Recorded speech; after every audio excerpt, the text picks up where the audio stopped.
Hi guys, it's Felicia White again, Buy Felicia, coming to you with my second edition of Savvy Sundays with Buy Felicia. Hey, I just wanted to just catch up, stick to my word that I'm going to try to do these videos weekly. I might have to move them to every other week. I don't want you guys to get sick of looking at me, but I wanted to just catch up this week about things that I posted, talking about rates and the type of buyer that you are. I know a lot of people are addicted to house hunters and shows like that, but guess what? I am too. Get a lot of good information, but don't get fooled. Some of those shows and prices and mindsets that they're thinking of, like they're always saying, "Oh, the house is 420, but we're going to offer 370." When I look back to see when the show was aired, it was aired probably like 4 years ago when we were in that kind of market that you could do that.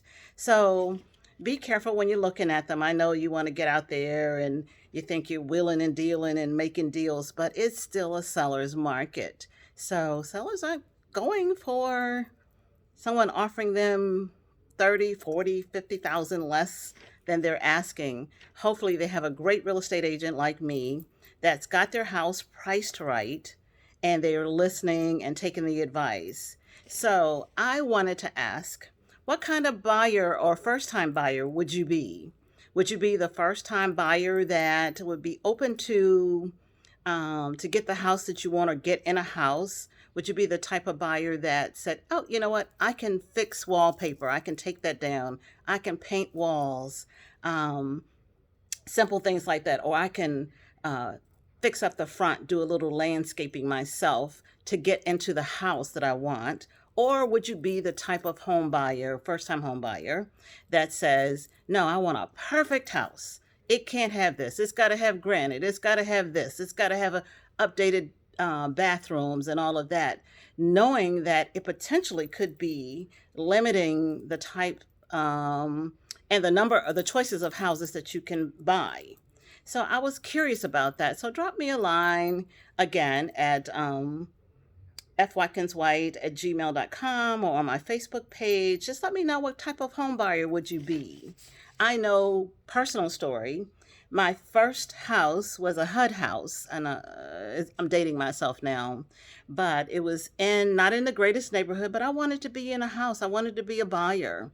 But I stayed in that house maybe 2, 3 years, fixed it up, sold it for a profit, took the profit, bought a nicer house, and so on and so on and so on until I'm in the house that I am now. Never would have dreamt that I'd end up here, but dream big, you never know, and trust God.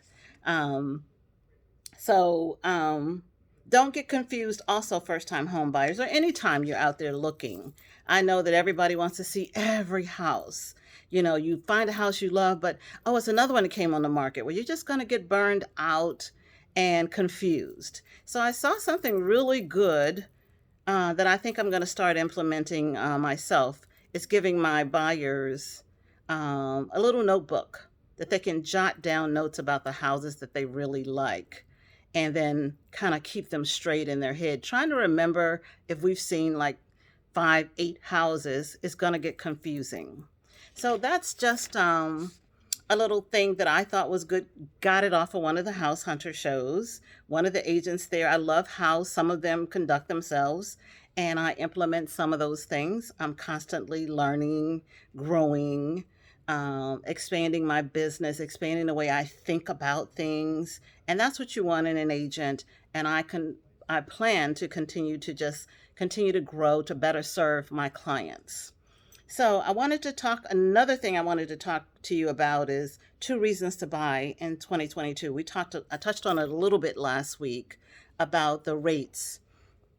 Rates are rising a bit. And the other second thing is the housing prices are rising along with the rates. So if you're thinking of buying, it's the right time to do it. So give me a call and let's get it started. I wanted to end this segment just by a little quote that I posted this week also. It said, "Life isn't measured by the breaths that we take, but by the moments that take our breath away. Let's pray that those moments are great, great moments. And if we keep living, even if they aren't, you're going to have some great moments anyway. Have an amazing week, guys. Stay safe. And I'll talk to you next week or in 2 weeks. Take care.